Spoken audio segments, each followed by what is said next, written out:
इसके बाद हम नेक्स्ट मेजर पार्ट की तरफ चलते हैं। The part is pedagogy. Pedagogy अपने आप में एक ऐसा पार्ट है जो एक जिससे मेजर एक लार्ज नंबर ऑफ क्वेश्चंस इस पेपर में आ रहे हैं, और डेफिनेटली अगर बहुत अच्छी तरीके से पेडागोजी कर पाएंगे तो इस एग्जाम में आप बहुत आगे निकल जाएंगे। तो चलिए सर, प्लीज बताएं आप हमारे व्यूअर्स को कि पेडागोजी में किस तरीके से बाइफर्केशन है और क्या क्या कंडीशंस वहां पर रही हैं। एक चीज मुझे पता लगी कि पेडागोजी में उन्होंने जो सिलेबस में डिस्ट्रीब्यूशन किया हुआ है, जैसे पेडागोजी में स्पेसिफिकली कोई पेडागोजी का पार्ट है वो 15 मार्क्स का आना है, तो वो 15 मार्क्स का ही आएगा। एक चीज और, उसके साथ में जो ऑप्शंस दे रहे हैं वो ऑप्शंस को वो अप एंड डाउन कर दे रहे हैं। कहीं पर एबीसीडी दे रहे हैं, कहीं पर एसीबीडी, जहां पर आप सर्कल करना होता है, जो टिक करना होता है हमको। आप कंप्यूटर बेस्ड टेस्ट है तो आपको जो टिक करना होगा एबीसीडी, वहां पर आप इस चीज को ध्यान रखेंगे कि वो हर बार एबीसीडी नहीं मिलेगा, एडीसी भी मिल सकता है, डीसीए भी मिल सकता है, सीडीए भी मिल सकता है। तो आप इस चीज को टिक करते टाइम पर बहुत अच्छे से ध्यान रखेंगे। तो सर प्लीज इस थोड़ा डिटेल में बताएं ताकि एक आइडिया मिले व्यूअर्स को प्रॉपर कि पेडागोजी पर किस तरीके से काम करना है, किस तरीके से ध्यान देना है। सर जो पेडागोजी वाला पोर्शन है वो हमेशा से ही जो केवी का स्टैंडर्ड है उसको लेके वो डिफरेंट रहा है, और एक अच्छा स्टैंडर्ड वो हमेशा स्टैब्लिश करते हैं इसके लिए, और इसकी वेटेज वो कभी मतलब उसके साथ कॉम्प्रोमाइज नहीं करते। जहाँ तक पीआरटी के पेपर की बात है तो वो 60 मार्क्स की पेडागोजी वहाँ रहने वाली है। जो हमने टीजीटी का पेपर दिया है उसमें 40 मार्क्स की थी, और जो पीजीटी का उसमें 40 मार्क्स की ही पेडागोजी है। और जो उनका मतलब जो प्रिंसिपल के एग्जाम थे उनमें 120 मार्क्स की थी, और जो वाइस प्रिंसिपल थे सेम जो पैटर्न था, मतलब एक अच्छा वेटेज है उसका।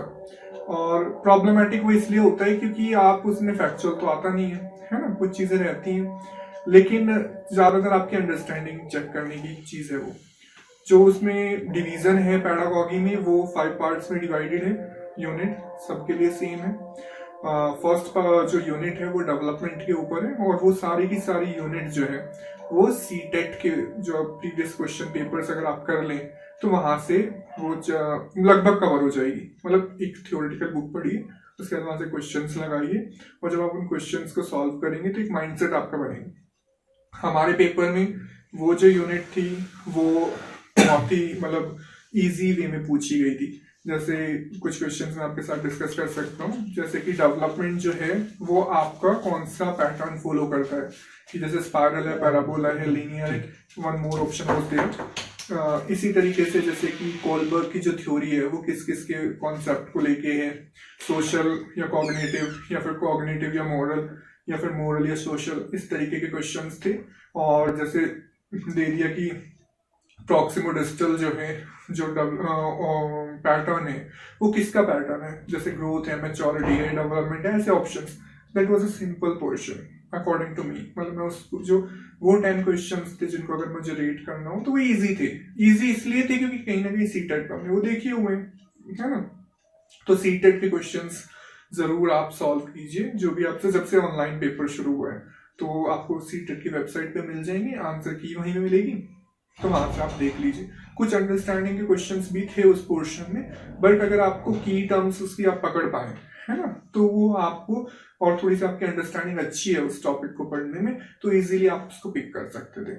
सेकेंड जो यूनिट थी that was about the understanding of the learning, और काफी वास्ट यूनिट थी, तो उसमें उन्होंने जो एरिया है वो भी काफी अच्छे से कवर किया था। जैसे एक क्वेश्चन उसने पूछा हुआ था कि ऑपरेंट कंडीशनिंग के अकॉर्डिंग अगर आपको स्टूडेंट को सिखाना है तो आप इसमें से कौन कौन से ऑप्शंस लेंगे। तो जैसे कि ड्रिल एंड प्रैक्टिस और स्टिमुलस वेरिएशन, रीइंफोर्समेंट, इस तरीके के ऑप्शंस थे है ना। एक आपसे पूछा हुआ था असेसमेंट ऑफ लर्निंग का, असेसमेंट फॉर लर्निंग का, और एक्सपीरियंशियल लर्निंग का, और कंटिन्यूअस एंड कॉम्प्रिहेंसिव इवैल्यूएशन से क्वेश्चंस थे। एक आपका जो हमारी नई थ्योरी चल रही है सर, मैं रिकॉल नहीं कर पा रहा हूँ, वो जो competency based learning, right, competency based learning, वहां से क्वेश्चन थे। और क्लासरूम सिचुएशंस के क्वेश्चंस थे, जैसे कि क्लासरूम में मान लीजिए कि कोई भी बच्चा आपको प्रॉब्लम दे रहा है या वायलेंट उसका बिहेवियर हो रहा है, तो आप इनमें से कौन से स्टेप्स लेंगे। या फिर जैसे सिटिंग अरेंजमेंट के रिलेटेड क्वेश्चंस, मतलब क्लासरूम सिचुएशन मैनेजमेंट के ऊपर क्वेश्चंस थे, जिनको हम सिचुएशनल क्वेश्चंस कहते हैं ना। तो उसके बाद थर्ड यूनिट जो थी आपकी वो डिसेबिलिटीज और मेंटल हेल्थ से रिलेटेड थी। उसमें जो क्वेश्चन पूछा था उन्होंने, वो एक तो था उसमें इंटीग्रेटेड डिसेबल आई थिंक कुछ एक्ट था IDEC, जो कि पहले भी पेपर में आया था 2019 में। तो 1974 का एक्ट है वो, और उससे पूछा गया था कि वो किसके साथ मर्ज कर दिया है एट प्रेजेंट गवर्नमेंट ने। देखिए फैक्चुअल क्वेश्चन है। एक उन्होंने एक स्टीफन हॉकिंस की डिजीज पूछी थी कि वो किससे जो है स्टीफन हॉकिंस सफर कर रहे थे। तो ये जो आप जब भी डिसेबिलिटीज पढ़ते हैं तो कहीं ना कहीं इतने फेमस साइंटिस्ट आपके माइंड में होते हैं, तो कोई ऐसा यूनिक नहीं पूछ लिया था उन्होंने कि पता नहीं कौन इंसान पूछ लिया। तो उसकी डिसेबिलिटी आपसे पूछी थी उनकी, और रिलेवेंट क्वेश्चन ऐसे ही थे, पर कोई स्ट्रेट फॉरवर्ड क्वेश्चन नहीं था, जैसे कि PWD एक्ट कब पास हुआ, ऐसा कुछ नहीं पूछा हुआ था, या मेंटल हेल्थ एक्ट, ईयर्स वगैरह कुछ नहीं थे। नेक्स्ट क्वेश्चन यूनिट जो थी आपकी लीडरशिप वाली, लीडरशिप में भी उनमें जैसे कुछ क्वेश्चन थे कि लीडरशिप का स्टाइल कौन सा अच्छा है, सिचुएशनल थे। मतलब मैं एक सिर्फ बता पा रहा हूँ आपको कि कहाँ से टॉपिक उठा था, लेकिन क्वेश्चन जो फ्रेमिंग थी वो सिचुएशनल थी। कि जैसे मान लीजिए कि आप क्लास में हैं और आपके लिए अगर एक अच्छा लीडरशिप स्टाइल में आप टीचिंग कर रहे हैं तो कौन सी कंडीशन आप फॉलो करोगे। 4 कंडीशंस दी हुई थी। एक जो क्वेश्चन मुझे अभी रिकॉल हुआ है वो लर्निंग से है, इंडक्टिव मेथड के ऊपर उन्होंने क्वेश्चन पूछा था कि मान लीजिए कि आपको पहले उन्होंने क्या दिए, एग्जांपल्स दिए और फिर फॉर्मूला दिया है, तो ये कौन सा मेथड है। उसके अलावा टाइम टेबल के ऊपर 2 क्वेश्चंस थे।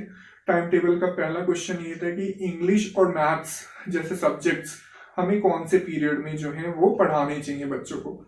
ये क्वेश्चन रिपीटेड है, डिपार्टमेंटल एग्जाम में पूछा हुआ है ये, या तो प्रिंसिपल में पूछा हो या वाइस प्रिंसिपल में पूछा हो, उन्हीं में से किसी एग्जाम में ये आया था। तो रिपीटेड क्वेश्चन है। एक क्वेश्चन उन्होंने पूछा था कि टाइम टेबल बनाते टाइम आपको किसको प्रेफरेंस देनी है। उसके ऑप्शन थे जैसे physical education teacher, arts teacher, maths teacher and vice principal, right. तो जो यूनिट थी उसमें से ऐसे, और जैसे कम्युनिटी रिलेशनशिप के ऊपर पूछा हुआ था, स्कूल कम्युनिटी रिलेशनशिप।